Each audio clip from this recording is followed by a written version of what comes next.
बिस्मिल्लाहिर्रहमानिर्रहीम। अस्सलामुअलैकुम। हमारे इस चैनल में खुश आमदीद। अगर आप चैनल पर नए हैं तो आपसे इल्तमास है कि कहानी सुनने से पहले चैनल को सब्सक्राइब कर लें। मैं बावर्ची खाने से चावल लेकर आई और सहन में बैठकर चुनने लगी। धूप तेज थी, लेकिन मेरी आदत थी कि मैं हमेशा सहन में बैठकर काम करती थी। शायद इसलिए कि इस खालीपन में कुछ आवाज़ें और कुछ बातें सुनाई देती थीं जो मेरी तन्हाई को किसी हद तक भर देती थीं। चावल चुनते हुए मेरे कानों में भाभी की आवाज़ आई जो अपनी जेठानी से कह रही थी, अरे देखो तो जुबैदा की उम्र निकली जा रही है, 40 साल की हो गई है और अभी तक कोई रिश्ता नहीं आया। अम्मा भी अपनी उम्र पूरी करके चली गई, हमें ही इसकी फ़िक्र रहती है। हम इसे कब तक अपने दरवाजे पर बिठाए रखेंगे? मुझे तो इस बेचारी के लिए बहुत अफसोस होता है। आज ये भी अपने घर की होती, इसके भी कुछ बच्चे होते। ये जुमले मेरे कानों में साफ गूंज रहे थे, लेकिन हमेशा की तरह मैंने अपने चेहरे पर एक हल्की सी मुस्कुराहट सजाई और सबको ये तासुर देने की कोशिश की कि जैसे मैंने कुछ सुना ही ना हो। चावल चुनने के बहाने मैं अपने काम में मगन रही, जैसे ये बातें मेरे लिए बिल्कुल गैर अहम हों। लेकिन हकीकत ये थी कि मेरे दिल पर एक भारी बोझ आन गिरा था। उन जुमलों की तलखी मेरी रूह को चीर रही थी। ये पहली बार नहीं था कि ऐसी बातें मेरे बारे में की गई थीं।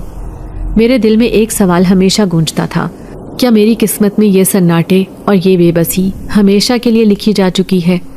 मेरे भाई जो मुझसे छोटे थे अपनी ज़िंदगियों में मसरूफ़ हो चुके थे, दोनों के घर आबाद हो चुके थे और अब तो उनके बच्चों की कुलकारियाँ भी घर भर देती थीं। लेकिन मैं उनकी 40 साला बहन जो आज भी कंवारी थी, उनके दर पर बैठी हुई थी।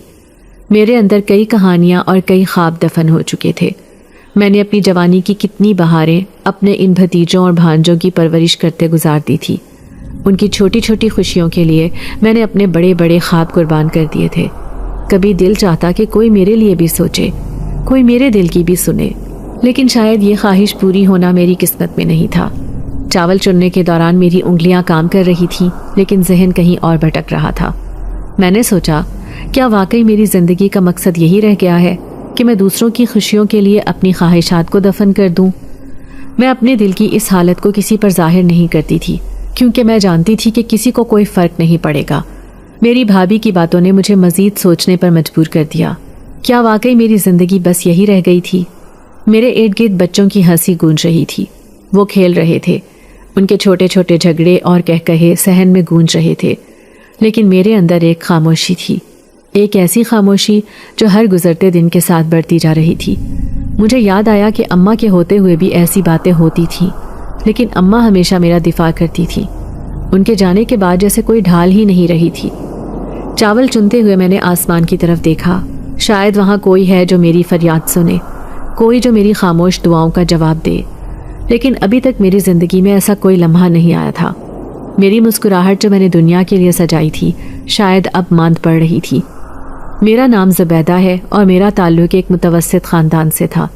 हम 2 बहनें थीं और 2 भाई, लेकिन मैं इस घर में सबसे बड़ी औलाद थी और शायद सबसे बदकिस्मत भी। मेरी छोटी बहन की शादी को भी कई साल बीत चुके थे और अब उसकी सबसे बड़ी बेटी जवान हो रही थी।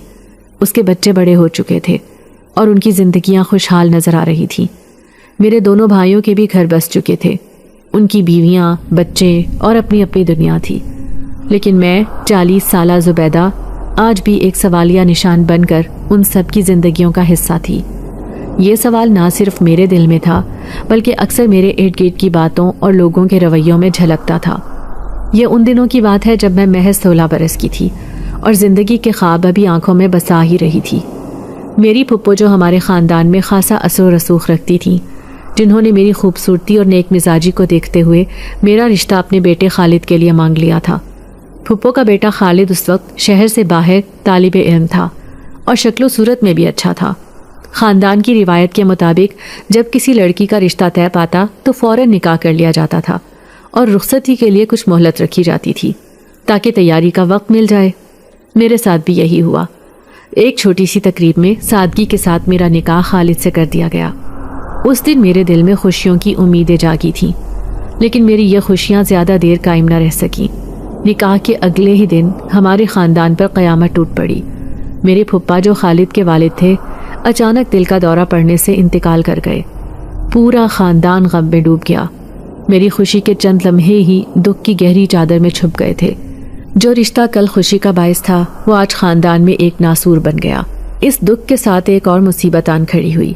खानदान भर में बातें होने लगी कि मैं मनहूस हूँ। जुबैदा तो सबस कदम साबित हुई है। इन बातों ने मेरे दिल को तोड़कर रख दिया।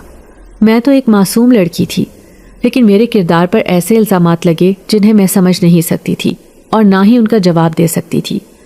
इस वाक़े के बाद ये फैसला हुआ कि रुखसती को 1 साल के लिए मौखर कर दिया जाए। खालिद की वालदा ने कहा कि अभी उनके घर में गम की फ़ज़ा है और वो चाहती हैं कि रुखसती के लिए मुनासिब वक्त हो ताकि किसी की दिल आज़ारी ना हो। मेरी माँ जो हमेशा मेरी हिमायत में थी, उन्होंने ये बात तस्लीम कर ली क्योंकि वो नहीं चाहती थी कि मज़ीद किसी किस्म का तनाज़ा पैदा हो।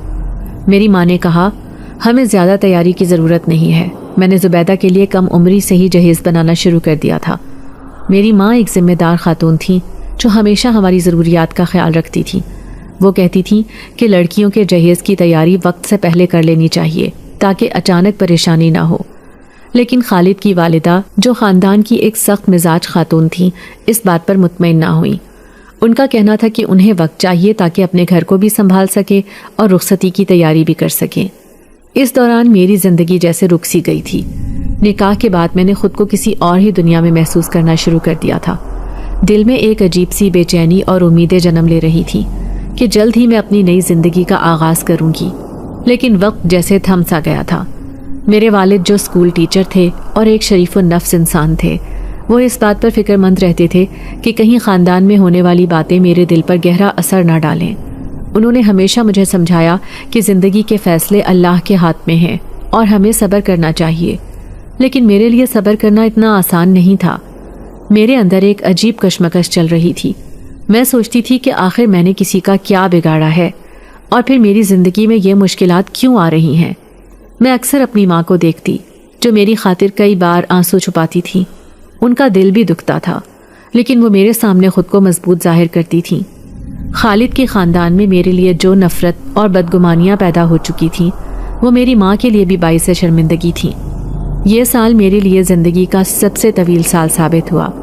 हर दिन एक नए सवाल के साथ शुरू होता और हर रात मेरे दिल की चोटों को गहरा कर देती। मेरे दिल में ये ख्याल आने लगा था कि शायद मेरी किस्मत में खुशी लिखी ही नहीं गई। क्या वाकई ऐसा था या ये महज वक्त की आजमाइश थी? मैं नहीं जानती थी। लेकिन ये इंतज़ार मेरी ज़िंदगी के सबसे मुश्किल दिन थे। जब 1 साल मुकम्मल हुआ तो वो दिन भी आ गया जिसका मैंने और मेरी माँ ने शिद्दत से इंतज़ार किया था। लेकिन किस्मत एक बार फिर हमें धोखा दे गई। मेरी फुप्पो और खालिद ने एक रोज़ बताया कि वो उम्रे की नीयत से मक्का मुकर्रमा जा रहे हैं। ये खबर सुनकर पहले तो हमें खुशी हुई कि वो लोग इबादत के लिए जा रहे हैं, लेकिन जब ये बात सामने आई कि खालिद ने वहाँ का वीज़ा भी लगवा लिया है और नौकरी की तलाश में है, तो दिल में अजीब सी बेचैनी पैदा हो गई। मेरी माँ, जो पहले ही कई बातें बर्दाश्त कर चुकी थी, फ़ौरन फुप्पो से कहने लगी, उम्रा ज़रूर करें, ये तो नेकी का काम है, लेकिन ज़ुबैदा की रुखसती के बाद चले जाइएगा। ये बात ख़ानदान में भी मुनासिब लगेगी और हम सबको सुकून मिलेगा। लेकिन फुप्पो ने माँ की बात को टाल दिया। वो कहने लगी कि उनका जाना ज़रूरी है और वापसी जल्द हो जाएगी।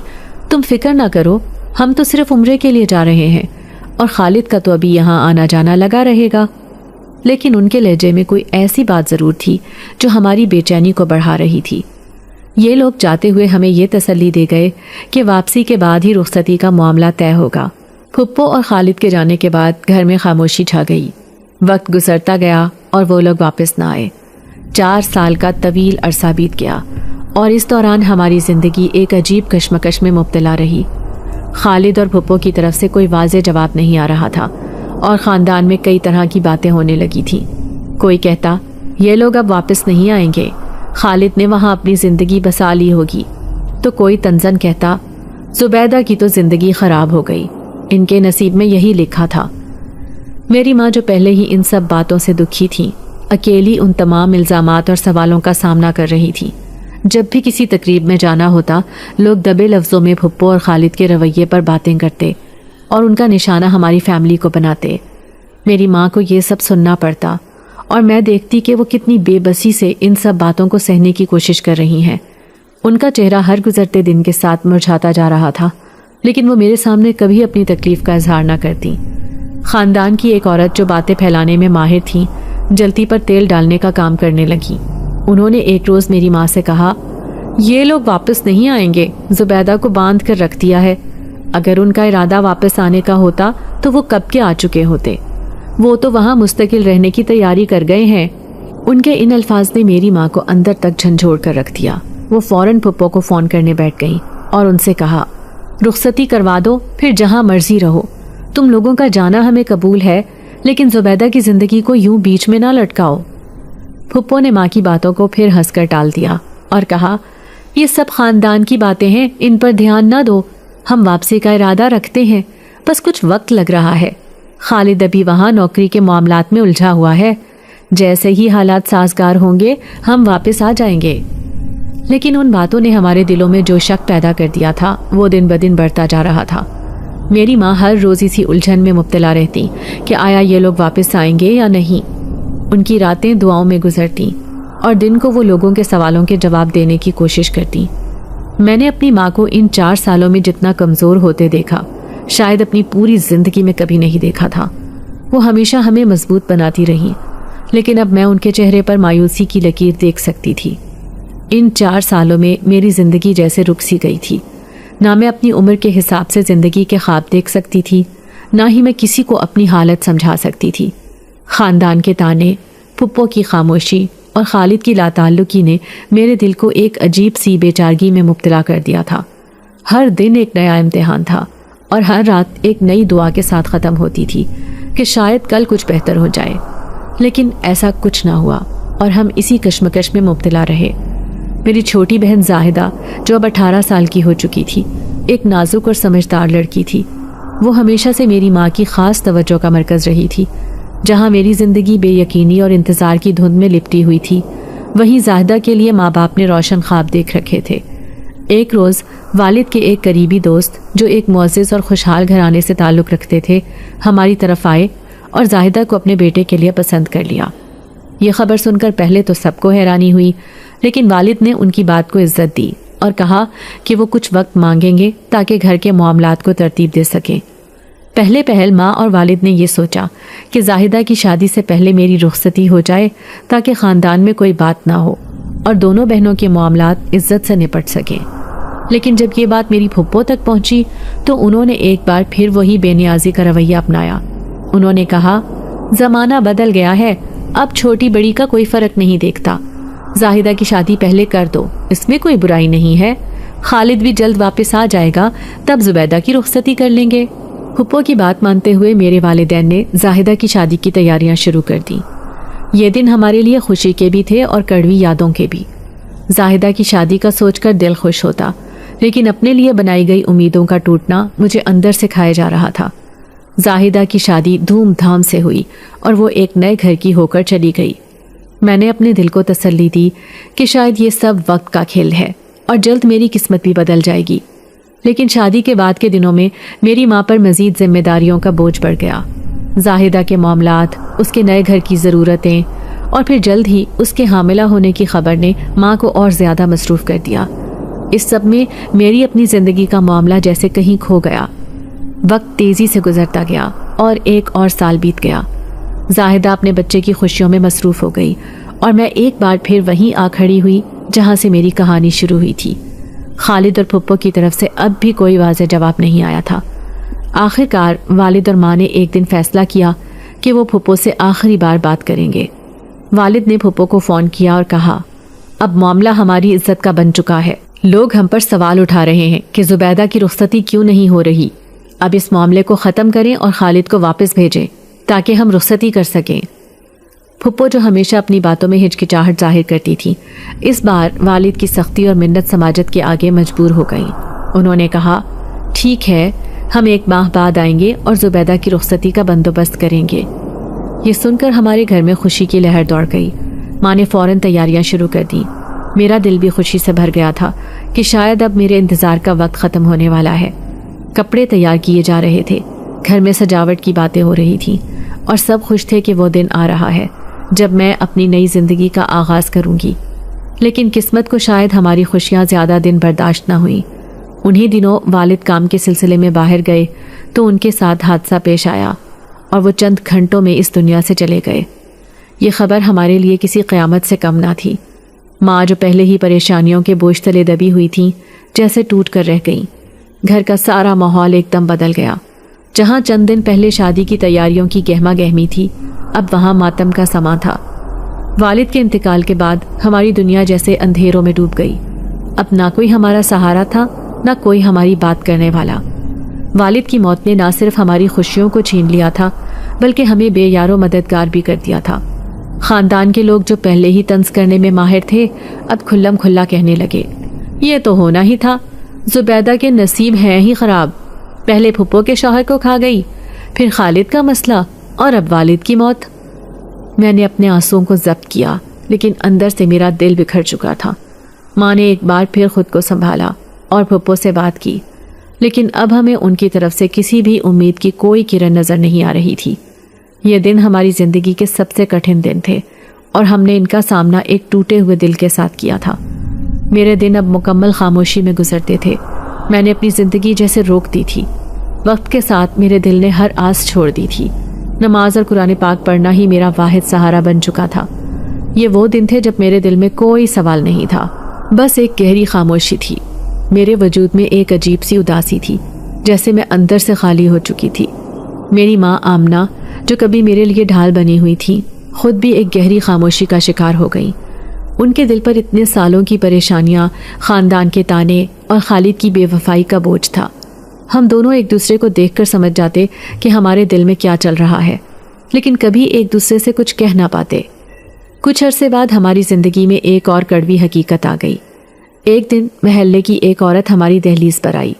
वो माँ से कहने लगी, आमना, तुम कब तक अपनी बेटी को ऐसे तड़पता हुआ देखोगी? खालिद ने वहाँ घर भी बसा लिया है। उसकी शादी की तस्वीरें मेरे बेटे के पास हैं। वो अब अपनी ज़िंदगी में खुश है और जुबैदा यहाँ बैठे बैठे अपनी उम्र ज़ाया कर रही है। मेरी मानो, उसे तलाक दिलवाकर किसी और जगह ब्याह दो। ये बात सुनना मेरे लिए ऐसा था जैसे किसी ने मेरे ज़ख्मों पर नमक छिड़क दिया हो। माँ का चेहरा सफ़ेद हो गया था और मेरे अंदर एक गहरा खला पैदा हो गया। खालिद की शादी की खबर ने मुझे जिंदा लाश बना दिया। मैं कई दिनों तक सकते में रही, जैसे मेरे वजूद का कोई हिस्सा मर गया हो। मुझे अपने ऊपर बहुत गुस्सा आ रहा था कि मैंने अपनी ज़िंदगी के कीमती साल एक ऐसे इंसान की आस में गुजार दिए जो कभी मेरा था ही नहीं। उसी दौरान ज़िंदगी का एक और बड़ा धचका हमें सहना पड़ा। मेरी माँ, जो मेरे लिए सब कुछ थी, अचानक बीमार हो गई। उनके लिए इन सालों का सदमा और ख़ानदान के मसाइल झेलना बहुत मुश्किल हो गया था। कुछ ही दिनों में वो हमें छोड़कर इस दुनिया से चली गई। माँ के जाने के बाद तो मेरी दुनिया बिल्कुल उजड़ गई। मैंने खुद को बिल्कुल अकेला महसूस किया। मेरे भाई जो अपनी अपनी ज़िंदगियों में मगन थे, अब भी हमारा ख्याल रखते थे, लेकिन वो भी अपनी बीवियों और बच्चों के साथ मसरूफ़ हो गए थे। उनकी शादियाँ हो चुकी थीं और उनके घर आबाद थे। मैं उनकी खुशियाँ देखती थी और दुआ करती थी, लेकिन मेरे दिल में एक गहरी तन्हाई थी जो किसी को नज़र नहीं आती थी।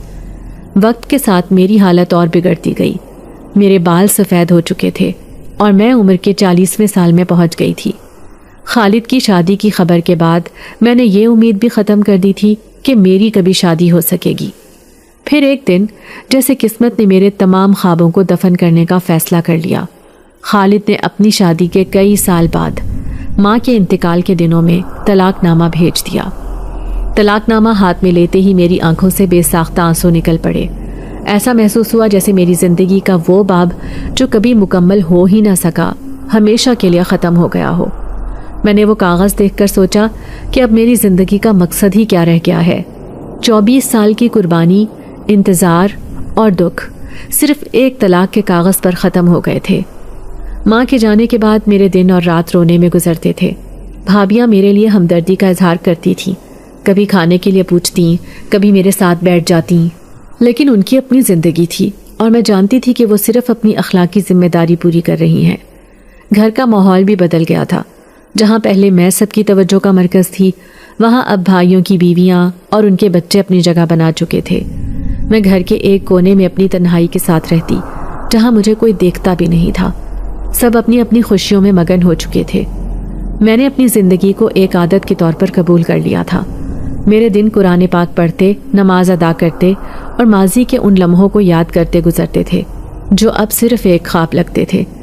मेरे अंदर एक अजीब सी तस्कीन भी थी कि शायद अल्लाह ने मेरे नसीब को ऐसे ही लिखा है اور مجھے اپنی قسمت کے ساتھ سمجھوتا کرنا ہوگا۔ ایک دن محلے کی ایک عمر رسیدہ خاتون ہمارے گھر آئیں، لیکن ان کی مسکراہٹ میں ایک عجیب سی مٹھاس تھی۔ انہوں نے بتایا کہ وہ ہمارے قریب والے خستہ حال مکان میں کرائے پر رہنے آئی ہیں، عارضی طور پر۔ یہ مکان محلے کے پچھلے حصے میں واقع تھا اور بہت پرانا اور اجاڑ سا لگتا تھا۔ ہم نے تو بچپن سے اس مکان کے دروازے کو بند ہی دیکھا تھا۔ کوئی وہاں رہنا پسند ہی نہیں کرتا تھا، کیونکہ محلے میں اس کے بارے میں طرح طرح کی کہانیاں مشہور تھیں کہ یہ مکان آسیب زدہ ہے یا وہاں کوئی جن رہتا ہے۔ لیکن یہ خاتون، جن کا نام رضیہ بیگم تھا، ان سب باتوں کی پرواہ کیے بغیر وہاں آ بسی تھی۔ وہ اپنے ساتھ ایک سکون اور خاموشی لے کر آئی تھی جو ان کی شخصیت کا حصہ تھی۔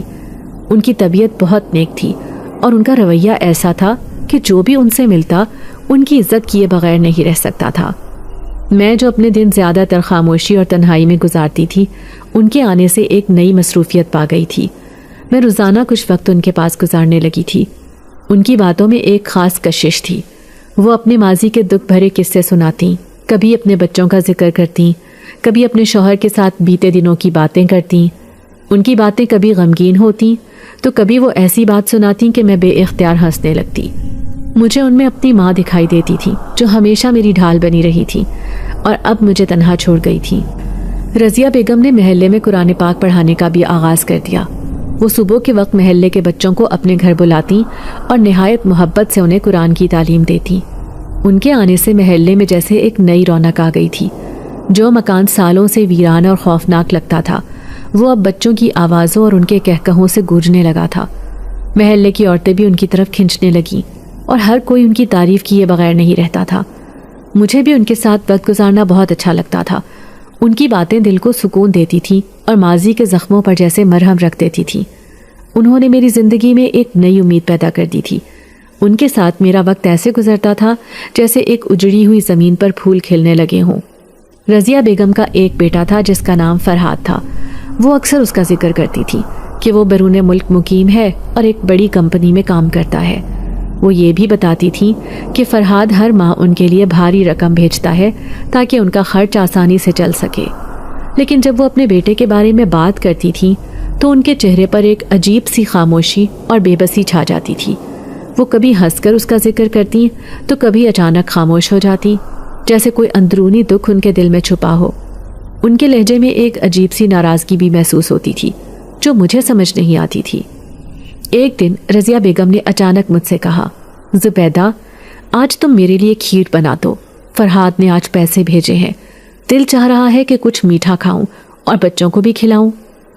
ان کی بات سن کر میرے دل کو ایک عجیب سی خوشی ہوئی۔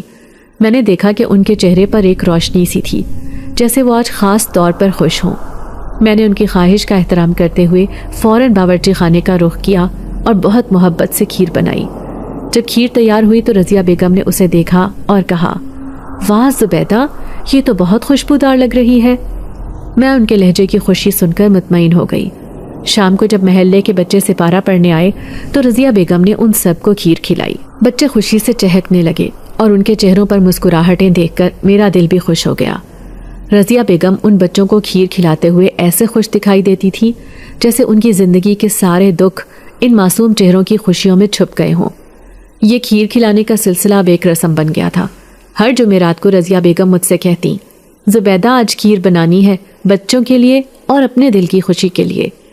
میں ان کے کہنے پر پورے دل سے کھیر بناتی اور شام کو محلے کے بچے جو قرآن پاک پڑھنے آتے تھے اسے مزے لے لے کر کھاتے۔ رضیہ بیگم کے چہرے کی خوشی دیکھ کر مجھے بھی سکون ملتا تھا۔ یہ جمعرات کا معمول ہمارے محلے کی ایک خوبصورت روایت بن گیا تھا۔ بچے بھی جمعرات کا انتظار کرتے تھے کیونکہ وہ جانتے تھے کہ اس دن ان کے لیے کچھ خاص ہوگا۔ رضیہ بیگم کا گھر جو کبھی ویران اور خالی لگتا تھا اب بچوں کے کہکہوں اور خوشیوں سے بھرنے لگا تھا۔ ان کے دل کی تنہائی بھی جیسے ان بچوں کی محبت اور خوشی سے کم ہو گئی تھی۔ لیکن اس سب کے باوجود فرحاد کا ذکر کرتے ہوئے ان کی آنکھوں میں کبھی نہ سمجھ آنے والی چمک اور چھپا ہوا دکھ ہمیشہ موجود رہتا تھا، جیسے وہ اپنے دل میں کوئی راز چھپائے بیٹھی ہوں۔ پھر ایک دن رضیہ بیگم کو ان کے بیٹے فرحاد نے اپنے پاس بلا لیا۔ وہ چلی گئیں تو محلے والوں کو ان کی کمی بہت محسوس ہوئی، خاص طور پر وہ بچے جو ان سے قرآن کی تعلیم لیتے تھے۔ ان کے جانے کے بعد بچوں نے مجھ سے درخواست کی کہ میں انہیں قرآن پڑھایا کروں۔ پہلے تو میں جھجکی، لیکن پھر سوچا کہ اگر یہ نیکی کا کام رضیہ بیگم چھوڑ کر گئی ہیں تو اسے جاری رہنا چاہیے۔ یوں میں نے بچوں کو قرآن پڑھانے کی ذمہ داری سنبھال لی۔ شروع میں مجھے یہ کام کافی مشکل لگا تھا، کیونکہ رضیہ بیگم جیسا صبر اور مہارت مجھ میں نہیں تھی، لیکن آہستہ آہستہ بچے مجھ سے مانوس ہونے لگے اور میرے دل میں بھی ان کے لیے ایک خاص جگہ بن گئی۔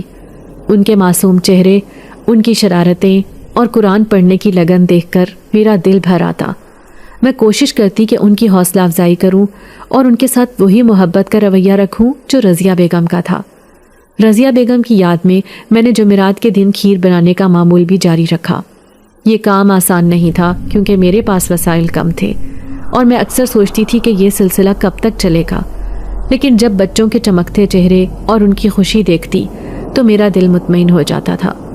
وہ شام جب بچے میرے گھر آتے میرے لیے سب سے زیادہ خوشی کا وقت ہوتا۔ ایک رات میں گہری نیند میں تھی۔ یہ گرمیوں کا موسم تھا اور صحن میں بستر لگا کر سونے کی میری عادت تھی۔ رات کے 12 بجے کے قریب اچانک میرے دروازے پر زور زور سے دستک ہوئی۔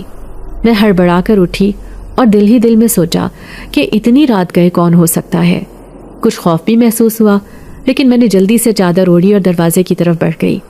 جب میں نے دروازہ کھولا تو سامنے کا منظر دیکھ کر میری حیرت کی انتہا نہ رہی۔ 10-12 چھوٹے چھوٹے بچے، ہر ایک کے ہاتھ میں کوئی نہ کوئی برتن تھا، کسی کے ہاتھ میں پلیٹ، کسی کے ہاتھ میں کٹوری۔ سب کے چہروں پر ایک عجیب سی معصومیت اور شرارت بھری مسکراہٹ تھی۔ میں نے حیرت سے پوچھا، اتنی رات گئے یہاں کیوں آئے ہو؟ کیا بات ہے؟ ایک چھوٹے سے بچے نے آگے بڑھ کر معصومیت سے کہا، آپ نے ہمیں آج کھیر نہیں کھلائی، اس لیے ہم سب یہاں آ گئے ہیں، ہمیں کھیر کھانی ہے۔ دوسرے بچے نے فوراً کہا، ہاں ہم نے سنا تھا کہ آپ رضیہ بیگم کی جگہ کھیر بناتی ہیں، تو ہمیں بھی ویسی ہی کھیر چاہیے۔ میں ان کی باتیں سن کر حیران بھی تھی اور ہنس بھی رہی تھی۔ ان کی معصوم شرارت اور کھیر کھانے کی ضد دیکھ کر میرا دل پگھل گیا۔ میں نے انہیں سمجھانے کی کوشش کی کہ رات کافی ہو چکی ہے اور کھیر صبح بنے گی، لیکن وہ ماننے کو تیار ہی نہیں تھے۔ وہ اپنی ضد پر قائم تھے کہ کھیر ہمیں ابھی چاہیے۔ بچوں کی یہ معصوم ضد اور ان کے چمکتے ہوئے چہرے دیکھ کر میں نے سوچا کہ یہ بچے شاید میری تنہائی کو دور کرنے کے لیے اللہ نے بھیجے ہیں۔ وہ لمحہ میرے لیے بہت خاص تھا۔ میں نے انہیں اندر بلایا، پانی پلایا اور تسلی دی کہ اگلی صبح سب کو کھیر کھلاؤں گی۔ بچوں کی خوشی میری تھکن اور پریشانی کو دور کر گئی اور مجھے احساس ہوا کہ یہ چھوٹے چھوٹے معصوم فرشتے میرے لیے اللہ کی طرف سے ایک نعمت ہے۔ وہ کہنے لگے، دن میں ہمارے والدین ہمیں باہر جانے نہیں دیتے، اس لیے ہم صرف رات میں ہی آ سکتے ہیں۔ یہ سن کر میں حیرت میں پڑ گئی۔ رات کے پچھلے پہر بچوں کا اس طرح گھر سے نکلنا اور ایک ساتھ میرے دروازے پر آنا واقعی عجیب لگ رہا تھا، لیکن ان کے چمکتے چہروں اور معصومیت کو دیکھ کر میرا دل ان پر پیار سے بھر آیا۔ میں نے سوچا کہ شاید ان کے والدین انہیں دن میں مصروف رکھتے ہوں گے یا ان کے اپنے سخت اصول ہوں۔ خیر، میں نے ان سے وعدہ کیا کہ اگلی رات ان کے لیے کھیر ضرور بناؤں گی۔ آپ لوگ ضرور آنا، میں تم لوگوں کا انتظار کروں گی، لیکن دھیان رکھنا کہ کوئی تمہیں دیکھ نہ لے۔ بچوں نے خوشی خوشی وعدہ کیا اور یہ کہہ کر چلے گئے کہ وہ دوبارہ آئیں گے۔ میں نے دروازہ بند کیا اور دل ہی دل میں ان کی معصومیت پر مسکراتی رہی۔ اس دن میں رات دیر تک جاگتی رہی، سوچتی رہی کہ یہ بچے کتنے عجیب اور منفرد ہیں۔ ان کی باتیں، ان کی حرکات، سب کچھ عام بچوں سے مختلف لگتا تھا۔ اگلے دن میں نے اپنی تمام گھریلو ذمہ داریاں جلدی نمٹائیں اور دن بھر اسی سوچ میں رہی کہ رات کو کھیر بنانے کے لیے ہر چیز تیار ہو۔ شام ہوتے ہی میں نے کھیر بنانے کی تیاری شروع کر دی۔ چاول بھگو دیے، گڑ کا شربت تیار کیا اور دل ہی دل میں دعا کی کہ بچوں کو میری کھیر پسند آ جائے۔ جیسے ہی گھر کے باقی لوگ سو گئے، میں نے چولہا جلایا اور بڑی سی دیگچی میں کھیر پکانے لگی۔ گڑ اور چاولوں کی خوشبو نے پورے گھر کو مہکا دیا تھا۔ رات کے سناٹے میں یہ کام کرتے ہوئے ایک عجیب سا سکون محسوس ہو رہا تھا، گویا میں کوئی بہت بڑی نیکی کر رہی ہوں۔ کھیر تیار ہونے میں کافی وقت لگا، لیکن مجھے تھکن کا احساس ہی نہیں ہوا۔ بس دل میں ایک ہی خیال تھا کہ ان بچوں کو خوش دیکھوں گی تو میری ساری محنت کا صلہ مل جائے گا۔ جب کھیر تیار ہو گئی تو میں نے دیگچی اتار کر اسے ٹھنڈا ہونے دیا۔ اتنے میں رات کے 12 بجنے کا وقت ہوا۔ میں نے کھیر کے ساتھ چمچ اور چھوٹے برتن بھی تیار رکھ لیے۔ ہر لمحے بچوں کے آنے کا انتظار تھا۔ ٹھیک 1 بجے کے بعد اچانک میرے دروازے پر ہلکی سی دستک ہوئی۔ میرا دل خوشی سے بھر گیا۔ میں نے جلدی سے دروازہ کھولا تو دیکھا کہ باہر بچوں کی ایک پوری فوج کھڑی تھی۔ ان سب کے چہرے خوشی سے دمک رہے تھے۔ हर बच्चे के हाथ में कोई ना कोई बर्तन था और वो इतनी तरतीब से खड़े थे कि गोया कोई बड़ी तकरीब हो रही है। आइए, अंदर आइए। मैंने मुस्कुराते हुए उन्हें अंदर बुलाया। सब बच्चे सहन में आकर बैठ गए। मैंने जल्दी से चटाई बिछाई और खीर के प्याले भर भर कर उनके सामने रखने लगी। बच्चों ने खीर खाते हुए अजीब खामोशी इख्तियार की हुई थी, लेकिन उनके चमकते हुए चेहरे और खुशी से झलकती आंखें सब कुछ बयान कर रही थी। जब सब बच्चे खीर खा चुके तो वो मुझे गौर से देखने लगे, जैसे कुछ कहना चाहते हों। उनके मासूम चेहरों को देखकर मेरा दिल पिघल गया। मैंने खुद उनसे कहा, मेरे लिए एक दुआ करो, लेकिन ये बात किसी को भी मत बताना। एक बच्चे ने मासूमियत से पूछा, कैसी दुआ करें? हमें बताएं, हम सब मिलकर दुआ करेंगे। मेरे दिल की आवाज़ ज़बान तक आ गई। मैंने बेइख्तियार कह दिया, दुआ करो कि मेरी शादी हो जाए। ये कहते हुए मेरी आंखें भर आईं। बच्चों ने बड़ी हैरानी से मेरी तरफ देखा, जैसे उन्हें यकीन न आ रहा हो कि ये बात मैंने कही है। फिर उनमें से एक ने मासूमियत से कहा, हम दुआ करेंगे, आप फिक्र ना करें, लेकिन क्या हम आपसे एक सवाल कर सकते हैं? मैंने मुस्कुराकर कहा, हाँ पूछो। वो कहने लगा, आप इतनी अच्छी हैं, आपकी शादी क्यों नहीं हुई? क्या किसी ने आपके लिए दुआ नहीं की? उनकी बात ने मेरे दिल के ज़ख्मों को छेड़ दिया, लेकिन मैंने अपनी मुस्कुराहट को बरकरार रखते हुए कहा, बस ये दुआ अब तुम लोग करो, शायद अल्लाह तुम्हारे ज़रिए मेरी दुआ कबूल कर ले। बच्चों ने अपने नन्हे हाथ उठाए और मेरी शादी के लिए दिल से दुआ मांगी। उस लम्हे मैंने महसूस किया कि उन बच्चों की दुआओं में एक ख़ास असर है जो मेरे दिल को सुकून दे रहा था। मैंने उनसे वादा किया कि हर जुमे की रात मैं उनके लिए मीठा बनाऊंगी और वो मेरे लिए दुआ करेंगे। ये मामूल मेरी ज़िंदगी का हिस्सा बन गया था। दिन में किसी को कुछ खबर ना होती कि मैंने रात को क्या किया। मैं बहुत मोहतात थी, हर चीज़ को तरतीब से समेट लेती थी ताकि किसी को कोई शक ना हो। मेरे लिए ये लम्हे खुशी और सुकून का ज़रिया बन गए थे। उन बच्चों के मासूम चेहरे और उनकी दुआएं मेरे दिल को सुकून देती थीं। गोया मेरी ज़िंदगी के दर्द उन नन्हे हाथों की दुआओं से धुल जाते थे। कुछ अरसे बाद रज़िया बेगम वापस आ गईं। उनके लौटने की खबर ने ना सिर्फ मुझे बल्कि पूरे महल्ले को खुश कर दिया। वो सब के लिए बहुत सारे तोहफे तहाइफ लाई थी। बच्चों के लिए खिलौने, औरतों के लिए कपड़े। उनके दिल के पिन्हा जज्बों की गवाही दे रहे थे। उनके आने से महल्ले की रौनक जैसे वापस आ गई थी।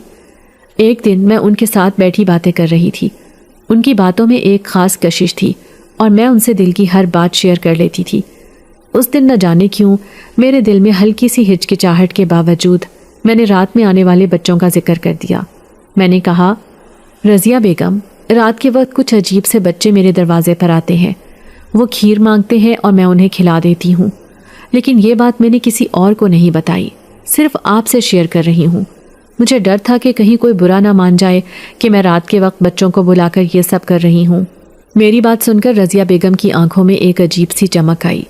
पहले तो वो खामोश हुई, फिर अचानक खिलखिलाकर हंसने लगी। उनकी हंसी में कुछ ऐसा था कि मेरे दिल की धड़कन तेज हो गई। मैंने उलझन भरे लहजे में पूछा, आप क्यों हंस रही हैं? क्या मैंने कुछ गलत कहा? वो मुस्कुराहट दबाए हुए बोली, अरे पगली, तुम्हें नहीं मालूम? वो बच्चे आम बच्चे नहीं हैं, वो तो जिन्नात के बच्चे हैं। ये सुनते ही मेरे होश उड़ गए। मेरे दिल की धड़कन जैसे रुक सी गई। मैंने बेयकीनी से उनकी तरफ देखा और कहा, क्या? आप क्या कह रही हैं? ये कैसे हो सकता है? वो तो बिल्कुल आम बच्चों जैसे लगते हैं। रज़िया बेगम ने मेरे कंधे पर हाथ रखा और मोहब्बत भरे लहजे में कहा, देखो ज़ुबैदा, ये बात किसी से मत कहना, क्योंकि ये राज है। जिन्नात के बच्चे बाज़ औक़ात इंसानों के करीब आ जाते हैं, लेकिन वो बहुत मासूम और नेक होते हैं। उनके आने से किसी को नुकसान नहीं पहुंचता, बल्कि उनके साथ नेकी करने वाले को फ़ायदा होता है। वो तुम्हारे लिए दुआ करते हैं और तुम्हें देखकर खुश होते हैं, इसलिए डरने की ज़रूरत नहीं। बस ये राज अपने दिल में रखो। मैं सकते में थी। मेरे दिमाग में हज़ारों ख्यालात आ रहे थे। वो मासूम चेहरे, उनकी हंसी, उनका खीर मांगना, मैं सब कुछ याद कर रही थी। क्या ये वाकई मुमकिन है? क्या मैं इतने अरसे से जिन्नात के बच्चों को खीर खिला रही थी? मेरे वजूद में खौफ और हैरत का अजीब इम्तिजाज था। रज़िया बेगम की बातों ने मेरे दिल में एक हलचल मचा दी थी। कुछ दिन बीत गए। ज़िंदगी अपनी मामूल की रफ्तार से चल रही थी, लेकिन दिल में वो जिन्नात के बच्चों वाली बात हमेशा हलचल मचाए रखती थी। एक दिन दोपहर का वक्त था जब रज़िया बेगम हमारे घर आईं। ہمیشہ کی طرح ان کی آمد سے گھر میں خوشی کی لہر دوڑ گئی۔ بھابیاں اور میں سب بیٹھے باتیں کر رہے تھے۔ رضیہ بیگم اپنی مخصوص محبت بھری مسکراہٹ لیے سب کی خیریت دریافت کر رہی تھیں۔ میری بھابھی شکیلہ نے ان کے سامنے چائے کا کپ رکھتے ہوئے کہا، ارے خالہ، اب تو ہمیں یاد ہی نہیں کرتی آپ، اتنا عرصہ کہاں گم تھیں؟ رضیہ بیگم نے مسکراتے ہوئے کہا، بس بیٹی، ضروری کام تھا اسی لیے دیر ہو گئی، لیکن اب تم سب سے مل کر دل کو سکون مل رہا ہے۔ ان کی باتوں میں ہمیشہ ایک عجیب سی گہرائی ہوتی تھی، جیسے وہ ہر لفظ کے پیچھے کوئی راز چھپائے بیٹھی ہوں۔ شکیلہ نے ہنستے ہوئے کہا، اچھا خالہ، وہ راز بھی بتا دیں کہ اتنا ضروری کام کیا تھا؟ یہ سن کر رضیہ بیگم کے چہرے پر ایک معنی خیز مسکراہٹ آ گئی۔ انہوں نے شکیلہ کو مخاطب کرتے ہوئے کہا، اچھا میں تمہیں بتا ہی دیتی ہوں، دراصل میں فرحاد کو لینے کے لیے گئی تھی تاکہ زبیدہ کے لیے اس کا ہاتھ مانگ سکوں۔ یہ سنتے ہی میری دنیا جیسے تھم گئی۔ مجھے لگا جیسے کسی نے میرے کانوں میں گونجتا ہوا طوفان بھر دیا ہو۔ حیرت کے مارے میری آنکھیں پھٹی کی پھٹی رہ گئیں۔ کیا یہ واقعی سچ تھا؟ کیا رضیہ بیگم نے یہ بات سچ کہی تھی یا میں دن دہاڑے خواب دیکھ رہی تھی؟ میرے دل کی دھڑکنیں بے ترتیب ہونے لگیں۔ میں نے چپکے سے رضیہ بیگم کے چہرے کو دیکھا، جہاں ان کی باتوں کی سنجیدگی واضح تھی۔ شکیلہ جو ہمیشہ باتوں کو مذاق میں اڑا دیتی تھی، اس بار سنجیدہ ہو گئی۔ اس نے چونک کر کہا، یہ تو بہت بڑی بات کہہ دی خالہ، کیا واقعی آپ فرحاد بھائی کے لیے زبیدہ کا رشتہ مانگنے آئی ہیں؟ رضیہ بیگم نے اس بات میں سر ہلایا اور کہا، ہاں بیٹی، زبیدہ جیسی نیک اور خالص لڑکی میرے فرحاد کے لیے ایک نعمت ہوگی۔ اس جیسی لڑکی کا دل جیتنا آسان نہیں، لیکن مجھے پورا یقین ہے کہ فرحاد اسے خوش رکھے گا۔ میں سکتے میں بیٹھی یہ سب کچھ سن رہی تھی۔ دل میں خوشی اور الجھن کا عجیب ملاپ تھا۔ کیا واقعی ایسا ہو سکتا ہے؟ میری عمر کے 40 سال جو گزر چکے تھے، کیا ان کے بعد میری زندگی میں ایک نیا موڑ آ سکتا ہے؟ کیا میری دعائیں قبول ہو رہی تھیں؟ تھوڑی دیر بعد فرحاد خود وہاں آ گیا۔ دروازے پر اس کی آمد کے ساتھ ہی جیسے ماحول بدل گیا ہو۔ وہ اندر آیا تو سب نے اسے محبت سے خوش آمدید کہا۔ میں نے نظریں جھکا لی، لیکن دل کی دھڑکنوں کی رفتار بے قابو ہو گئی۔ فرحاد کی عمر تقریباً 45 سال ہوگی، لیکن وہ اپنے سفید چمکتے چہرے، مضبوط قد کاٹھ اور گہری سنہری آنکھوں کے ساتھ کسی جوان کڑیل مرد کی طرح لگ رہا تھا۔ اس کی شخصیت میں ایک ایسا وقار تھا کہ کمرے میں موجود ہر شخص اس کی موجودگی کو محسوس کر سکتا تھا۔ وہ اپنی والدہ کے قریب بیٹھ گیا، لیکن اس کی نظریں بار بار میری طرف اٹھتیں، گویا وہ میری خاموشی اور جھجک کو سمجھنے کی کوشش کر رہا ہو۔ اس کا انداز اتنا دلکش تھا کہ میرا دل بار بار دھڑکنے لگتا۔ وہ کبھی باتوں میں مصروف ہوتا، کبھی نظر بھر کر میری طرف دیکھتا۔ میرے لیے یہ لمحے ایک عجیب خواب کی طرح تھے۔ کیا واقعی یہ سب ہو رہا تھا؟ رضیہ بیگم کی باتیں، فرحاد کی نظریں اور میرے دل کی کیفیت، سب مل کر میرے اندر ایک نیا احساس جگا رہی تھیں۔ رضیہ بیگم نے گہری سانس لیتے ہوئے بات آگے بڑھائی۔ میرے فرحاد کی شادی کو صرف 1 سال ہوا تھا جب اس کی بیوی بچے کی پیدائش کے دوران اللہ کو پیاری ہو گئی۔ وہ دن تھا اور آج کا دن، میرے فرحاد نے تو جیسے زندگی سے ہی روٹ جانے کا فیصلہ کر لیا تھا۔ وہ ہر چیز سے لاتعلق ہو گیا تھا، اپنے آپ کو کام میں جھونک دیا اور جذباتی طور پر بالکل بند ہو گیا۔ ماں ہونے کے ناطے میں نے 1000 جتن کیے کہ وہ زندگی کی طرف واپس آئے، لیکن اس کے دل پر چھائی اداسی کم ہونے کا نام ہی نہیں لیتی تھی۔ یہ کہتے ہوئے ان کی آنکھوں میں درد صاف جھلک رہا تھا۔ سب گھر والے خاموشی سے ان کی بات سن رہے تھے اور میں تو جیسے ان الفاظ کے سمندر میں ڈوب چکی تھی۔ رضیہ بیگم نے اپنی بات جاری رکھتے ہوئے کہا، پھر ایک دن میں نے اس سے کہا کہ بیٹا، زندگی ایسے نہیں گزرتی، ہر غم کے بعد ایک خوشی بھی آتی ہے۔ لیکن وہ صرف سر جھکا کر خاموش رہتا۔ کئی رشتے آئے، اچھی شکل و صورت والی مالدار گھرانوں سے، لیکن وہ کسی پر بھی رضامند نہ ہوا۔ انہوں نے ایک ہلکی مسکراہٹ کے ساتھ میری طرف دیکھا اور کہا، پھر اللہ نے مجھے زبیدہ کی صورت میں ایک قیمتی ہیرا دکھایا۔ میں نے فرحاد سے کہا کہ اس لڑکی کو دیکھو، اس کی نیک نامی، اس کا صبر، اس کی ہمارے لیے محبت، یہ سب کچھ کسی خزانے سے کم نہیں ہے۔ میں نے اسے بتایا کہ زبیدہ جیسی بیوی تمہیں نہ صرف خوش رکھے گی بلکہ تمہاری زندگی کے ہر زخم کو بھر دے گی۔ اور جانتی ہو کیا ہوا؟ فرحاد جو ہر بات کو ٹال دیتا تھا، اس بار خاموشی سے میری بات سننے لگا۔ شاید وہ بھی تمہارے کردار سے متاثر ہو چکا تھا۔ یہ سنتے ہی میرا دل زور زور سے دھڑکنے لگا۔ کیا یہ واقعی حقیقت تھی؟ کیا فرحاد نے واقعی مجھے پسند کیا تھا؟ मैंने अपने आप को यकीन दिलाने की कोशिश की कि ये सब ख्वाब नहीं है, लेकिन दिल में बेशुमार सवालात उठ रहे थे। रज़िया बेगम ने आगे कहा, ज़ुबैदा, तुम्हारी मासूमियत और खुलूस ने फरहाद का दिल जीत लिया है। मैंने इसे साफ कहा कि ये तुम्हारी ज़िंदगी की बेहतरीन शराकतदार हो सकती है। पहले तो वो थोड़ा झिझका, लेकिन फिर उसने कहा कि अगर ये माँ की पसंद है तो यकीनन ये मेरी ज़िंदगी का सबसे सही फ़ैसला होगा। उनके अल्फाज मेरे दिल को गहराई तक छू गए। एक तरफ मेरी आंखों में आंसू थे और दूसरी तरफ दिल में उम्मीदों की नई रोशनी। मुझे यकीन नहीं हो रहा था कि मेरा किरदार और मेरी खामोश मोहब्बत किसी के दिल को इस हद तक मुतासिर कर सकती है। फरहाद, जो कि अपने माजी के गमों में गुम था, क्या वाकई मेरे ज़रिए अपनी ज़िंदगी को एक नया आगाज़ देने के लिए तैयार था? जल्द ही मेरा और फरहाद का निकाह तय पा गया और वो दिन आ गया जब मैं रज़िया बेगम के साथ उनके आलीशान महल नुमा घर में मुंतकिल हो गई।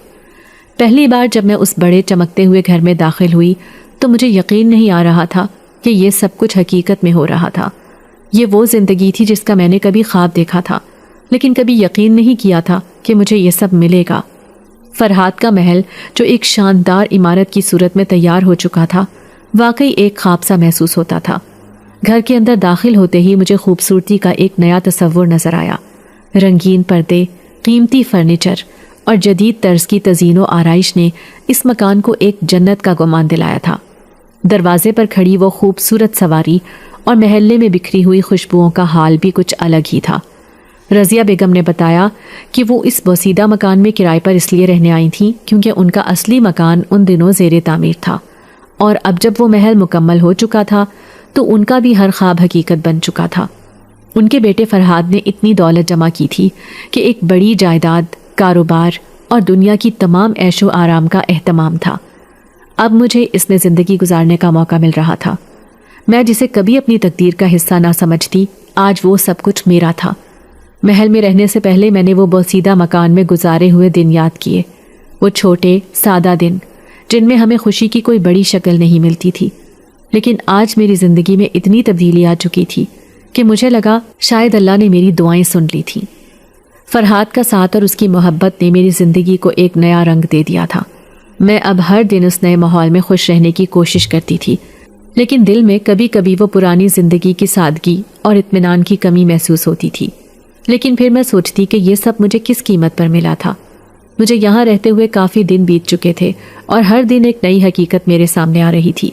फरहाद और मैंने नई ज़िंदगी की शुरुआत की थी, लेकिन जैसे जैसे वक्त गुजरता गया मुझे कुछ चीज़ें अजीब लगने लगीं। एक रात का वाक़या तो मेरे दिलो दिमाग में हमेशा के लिए नक्श हो गया। वो रात कुछ मुख्तलिफ थी। मुझे नींद में कुछ खलल महसूस हुआ और मेरी आँख खुल गई। मैंने देखा कि फरहाद रात के 2 बजे कमरे से बाहर निकले। मेरे तजस्सुस ने मुझे मजबूर किया कि मैं उनका पीछा करूं। मैं आहिस्ता आहिस्ता उनके पीछे चलते हुए देख रही थी कि वो अपने कमरे से निकलकर अपनी माँ के कमरे में दाखिल हो गए। मैं थोड़ा और करीब पहुंची और फिर उनकी गुफ्तगू सुनकर मेरी सांसें रुक सी गईं।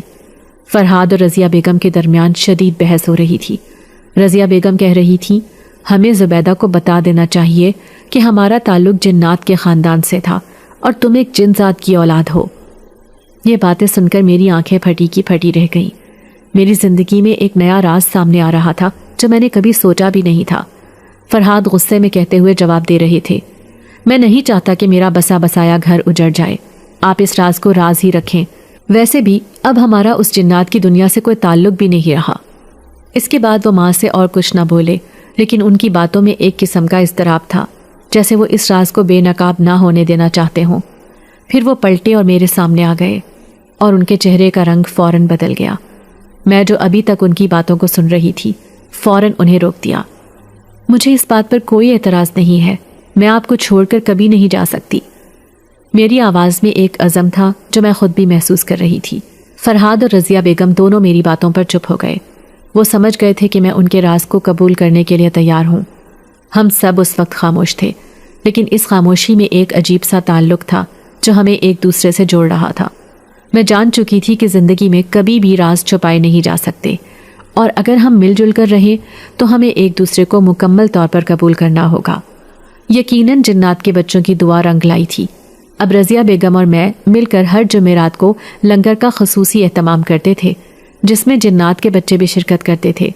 لیکن وہ ہم دونوں کے علاوہ کسی کو دکھائی نہیں دیتے تھے۔